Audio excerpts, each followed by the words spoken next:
আকৌ এবাৰ এটা নতুন ভিডিঅ'ৰ সৈতে welcome back to my YouTube channel Nibir's vlogs. তো আজি মানে মই যাম বোকাখাট ৰজাবাৰী। মানে আগৰ ব্লগটোতকৈ অকণমান দূৰ জেগালৈ যাম। মানে এজন ডাক্তৰ ওচৰলৈ যাম আমি, আৰু ৰজাবাৰীতে মানে মোৰ মামাৰ ঘৰো আছে। ওচৰলৈকে যাম যেতিয়া কেনেকৈনো নোসোমোৱাকৈ আহোঁ, তো আমি মামাৰ ঘৰটো সোমাই আহিম।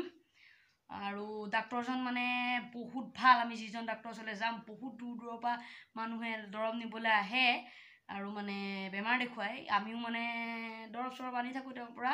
বহুত ভাল ডক্তৰ হয়। আৰু বাকীখিনি কথা ক'ত কি কথা মানে আৰু ডাক্তৰজনৰ এড্ৰেছৰ পৰা ধৰি সকলো ভিডিঅ'টোৰ শেষত গম পাব। তো ভিডিঅ'টো শেষলৈকে চাই থাকক। তো বলক। আৰু আমি কৈ আছোঁ কোন আমি মানে মা যাব আৰু মই যাম ওচৰৰে দাদা এজনৰ গাড়ীত। বলক। যাব ৰ'ব, যোৱাৰ আগতে প্ৰাকৃতিক সৌন্দৰ্যটো চাই লওকচোন, কিমান সুন্দৰ লাগিছে। বহুত দূৰলৈকে ধাননি পথাৰ আছে আৰু সম্পূৰ্ণ সেউজীয়া হৈ আছে পৰিৱেশটো। আৰু আমাৰ ঘৰৰ সন্মুখতে পৰিৱেশটো আছে। এইটো আমাৰ ঘৰ। এতিয়া বলক। আমি মানে দাদাজনৰ ঘৰ পালোহি মানে কি আৰু আমাৰ কাষৰ ঘৰেই। তো বলক, বিশ্বকৰ্মাক চিন্তি উঠি ল'লোঁ গাড়ীত। তো ৰেডি পুৰা, বলক।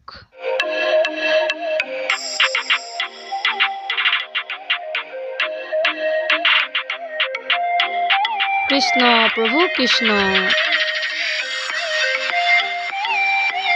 আৰু এইখন কি জানেনে? নক'লে কেনেকৈ জানিব বাৰু, কৈ দিছোঁ শুনক। এইখন হৈছে আমাৰ স্কুলৰ ফিল্ড, বহুতেই ডাঙৰ। আৰু এইখন হৈছে আমাৰ মৰমৰ চীনাতলী উচ্চ মাধ্যমিক বিদ্যালয়, মানে আমাৰ স্কুল।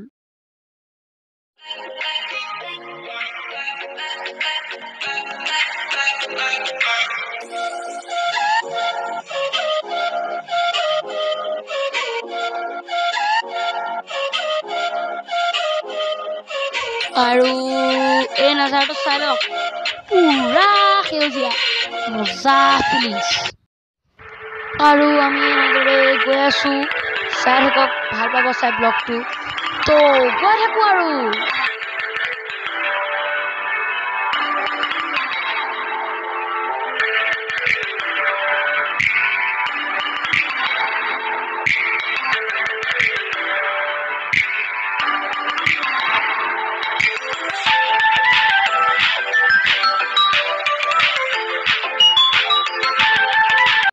আৰু এতিয়া আমি পালোহি কমাৰ গাঁও, আৰু বেছি দূৰ নাই, পাম আৰু। তো চাই থাকক।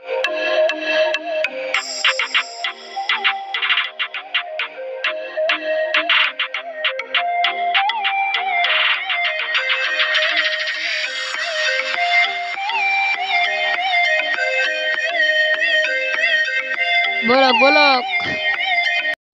আৰু এটা মজা নাজাৰা চাই লওক, এইটো দেখিছেনে? একদম ওচৰতে আছে পাহাৰ এখন। মই আপোনালোকক কেমেৰা জুম কৰি দেখুৱাই আছোঁ। একদম সুন্দৰ সুন্দৰ ফিলিংছ লওক, ফিলিংছ। চাই থাকক চাই থাকক।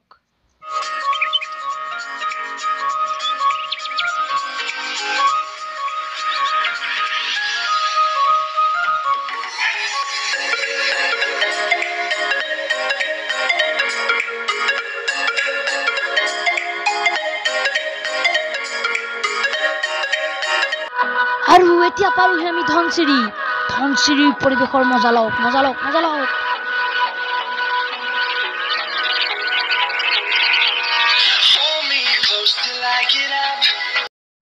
তো এতিয়া আমি ৰৈ আছোঁ নুমলীগড়ত, মানে মাহেঁত হোটেল এখনলৈ গৈছে। মামা ঘৰলৈ যাম যেতিয়া কিবা মিঠাই চিঠাই কিবা কিবি লৈ লৈছে। তো চাই থাকক আৰু। তো আমাৰ কাৰণে বাৰু হোটেলৰ পৰা খানা লৈ ল'লোঁ, কিন্তু গাড়ীখনকোতো খানা খুৱাব লাগিব, নহ'লে ক'ৰ পৰা চলিব। তো গাড়ীখনক খানা খুৱাবৰ কাৰণে আমি সোমালোঁ বিঅচিত। এতিয়া গাড়ীখনে খানা খাই লওক অলপ। তো এয়া গাড়ীখনে খানা খাই আছে, খাই লওক পুৰা। তাৰপিছতে আমি আকৌ যাত্ৰা আৰম্ভ কৰিম। তো গাড়ীখনক খানা চানা খুৱাই লৈ আমি পুনৰ নামি গ'লোঁ যাত্ৰাত। তো আমি এয়া সেউজীয়া প্ৰকৃতিৰ মাজেৰে গৈ আছোঁ। চাই থাকক চাই থাকক।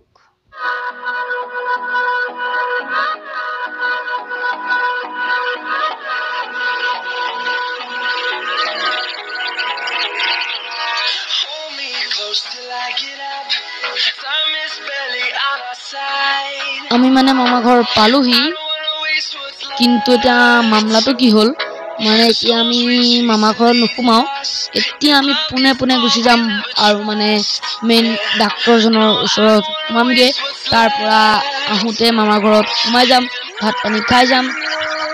তো ব'লক। আৰু ফাইনেলি আমি মেইন মানুহজনৰ ঘৰ পালোহি, মানে ডাক্তৰজনৰ ঘৰ। আৰু ডাক্তৰজনৰ নাম হৈছে প্ৰকাশ চেতিয়া ছাৰ। বহুতেই ভাল ডক্তৰ হয়, হোমিও ডাক্তৰ। বহুত দূৰ দূৰৰ পৰা মানুহ আহে, ভাল ট্ৰিটমেণ্ট কৰে তেওঁ আৰু ভাল দৰৱ পাতি দিয়ে। আমিও তেওঁৰ পৰা দৰৱ পাতি খাই আছোঁ, তো তেওঁকো দেখুৱাই আছোঁ, চাই থাকক। আৰু এইজনে হৈছে আমাৰ সন্মানীয় প্ৰকাশ চেতিয়া ছাৰ। মই কৈছোঁ তেওঁ বহুত বহুত ভাল দৰৱ দিয়ে আৰু আমি তেওঁৰ পৰা দৰৱ পাতি খাই আছোঁ আৰু ভাল ট্ৰিটমেণ্ট কৰে। আৰু বহুত দূৰ দূৰৰ পৰা মানুহ আহে দৰৱ নিবলৈ। এয়া গোটেই ৰুমটো দেখিছে দৰৱ পাতিয়ে ভৰি আছে। আৰু তেওঁৰ বাৰু ফোন নাম্বাৰটো মই ডেছক্ৰিপশ্যনত দি দিম। আপোনালোক যদি তেওঁৰ ওচৰলৈ আহিব বিচাৰে তেতিয়াহ'লে ডেছক্ৰিপশ্যনত দিয়া ফোন নাম্বাৰটোত আপোনালোকে কণ্টেক্ট কৰি তেওঁৰ ওচৰত আহিব পাৰে আৰু তেওঁৰ এড্ৰেছ পাতি ভালদৰে লৈ ল'ব পাৰে। মোতকৈও ভালদৰে তেওঁৰ এড্ৰেছ পাতি ভালকৈ দি দিব।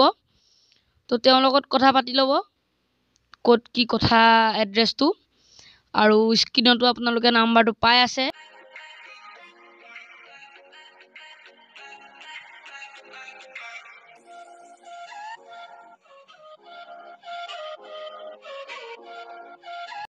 আৰু এয়া আমি দৰৱ পাতি লৈ ওলালো ইয়াৰ পৰা। এতিয়া চাব লাগে মামা ঘৰ, তো ব'লক।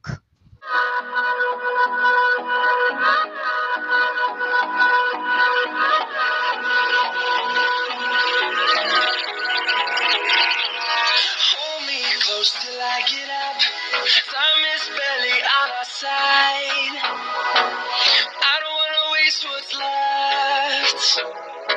The storms we chase are leading us, and love is all we'll ever trust. Yeah. আৰু মানে এইফালে এই ৰাস্তাটোৰে সোমাই দিলে পাই যায় মামা ঘৰ। তো ব'লক ব'লক ব'লক, মামা ঘৰ মামা ঘৰ।